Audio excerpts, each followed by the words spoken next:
तो मैं आज गोटे लाइव एग्जांपल देमी जहाँ के घुटना दर्द होची ये टिप्सटा मुई भी निजे ट्राए करी मोर जब बेले बहुत पेन होता है टाइम कथा कहूँ तो क्या करबे जिन अरख पत्र थीसी जेनटा कि शिव महापुर चढ़ासन जिन अरख फूलटा छोट छोटा जेन थीसी आ टे पर्पल कलर टाइप तार पत्ता नबार अच्छे तार पतर नबार अच्छे आ सोरष तेल घसी देवे भल किना आटा के ताबारे सेंकी देवे सेंकी देला परे तार उपरे ना टिके अजवाइन दे देवे अजवाइन दे देवे आउ टिके रुआ टिके दे देवे उपरे ने से सेंकी सारा परे ही सब देवे अजवाइन देवे आ रुआ दी देवे रुआ देना से क्या करेंगे घुटना बांधी देवे पूरा एकदम आठू बांधी देवे आटा के कटन पट्टी उटे घोड़े देवे ये माने 3-4 घंटा पूरा हेन्ता छाड़ी कर रखबे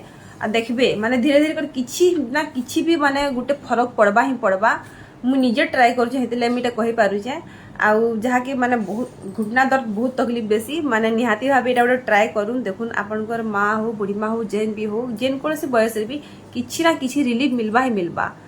अरख पत्रटा ने अरख पत्र रे नहीं से रेमेडीटा ट्राए करबे निहाती भावे काम देवा आ जदि मोर वीडियोटा भल लागला बेले शेयर भी कर देबे जहार माने आंठू पेन होउची। Thank you.